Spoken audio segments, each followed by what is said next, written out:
Hi, Arrow. Hello and good morning, Terri. How are you doing? Hi, I'm good. Thank you. I'll tell you what, I'm so blessed to have the opportunity to talk with you because you have this way of getting inside the imaginations of all readers, not just YA readers, but all readers. And I almost feel like that every book that you release has got to come with one of those Batman kind of announcers like, meanwhile, Anthony and Leah face more surprises and obstacles, and Terri has the story. I love that.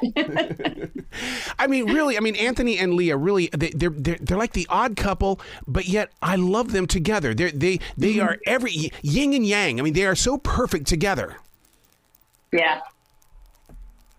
Yeah, thank you. I actually did a blog post that alluded to yin and yang, so I appreciate that.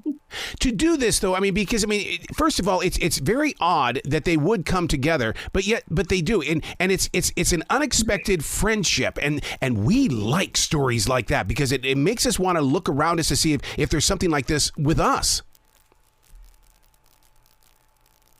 Yeah, absolutely. I love unlikely friendships. I love writing about it. I love experiencing it. I've had unlikely friendships in my life that always turn out great. I have an unlikely friendship just within my own marriage. Yeah. We're pretty opposite, so it seems. So I get that. And this particular Emmie and Friends is so up to date because you do add bullying to the storyline because you're keeping it in the conversation. And I think that's where we need to be. We need to have it in our stories so that we can keep it out here in the real world and confront it. Yes, absolutely. I've tackled different types of bullying in other books in this series, but they tended to be more under the radar type of bullying incidents. For instance, ghosting or excluding, things of that nature, or even sometimes cyberbullying a little bit. But this is different. This is outright physical bullying, which unfortunately still occurs in this day and age. And and we have to unfortunately learn to deal with it or navigate it. So hopefully that's what this book helps kids do. But see, what happens is that Anthony and Leah, for listeners, they need to understand that they go together to dig into this, where most people would try to walk away from it and ignore it. Oh, it's not happening. But Anthony and Leah get into it. Yeah, they do. They do. And that's kind of what makes the story because Anthony, he's witnessing two of his basketball teammates doing the bullying. Yep. And so that kind of catches him in the middle because he doesn't want to tell on them, but yet he also wants to do the right thing. And then Leah has had bullying in her life in the past. And so she has another kind of physical, visceral reaction to that. So the two of them are sort of at odds. So it really kind of tests their friendship and you get to see how this all plays out. There's a huge lesson in this book, and I hope that readers really do listen to it because I know with the bullying that is something they have in common. But when they do bring up that subject of what do we have in common, I inside my mind as I read that I thought you have each other. You have each other in common. That's what needs to be focused on. Yes. I love that. Yes, that's absolutely true.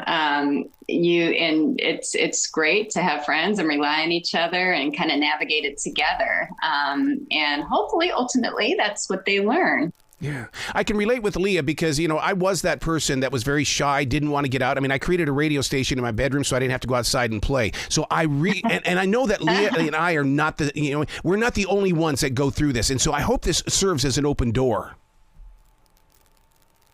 Thank you. I hope it does too. And I'd like to just point out that even though it deals with such a serious subject, all my books have so much humor in them. So I hope.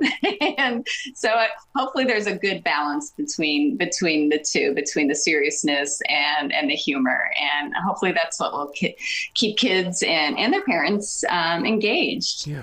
You and I have something in common. We are proud members of the TPFW, Too Popular for Words. Oh, Oh, TPFW. Yes. Oh, wow. Well, this is a first for me. I love it. Where can people go to find out more about you and give you a lot of love? Because teachers need to know where your books are. Sure. Oh my gosh. And how I appreciate teachers and librarians and booksellers. I wouldn't be anywhere without them. So yeah, I always say if you can get to your local bookstore, I love indie bookstores, but any local bookstore would be great. They should have copies of Always Anthony. And if they don't, they should be able to order them without any problem. You could also go online and order them. I always say I have links to stores on my website as well. So if you go to terrilibenson.com, you could even order it from there. I can't wait to talk to you again in the future. Please come back to this show anytime. I would love to. Thank you so much. Well, you be brilliant today. Thank you.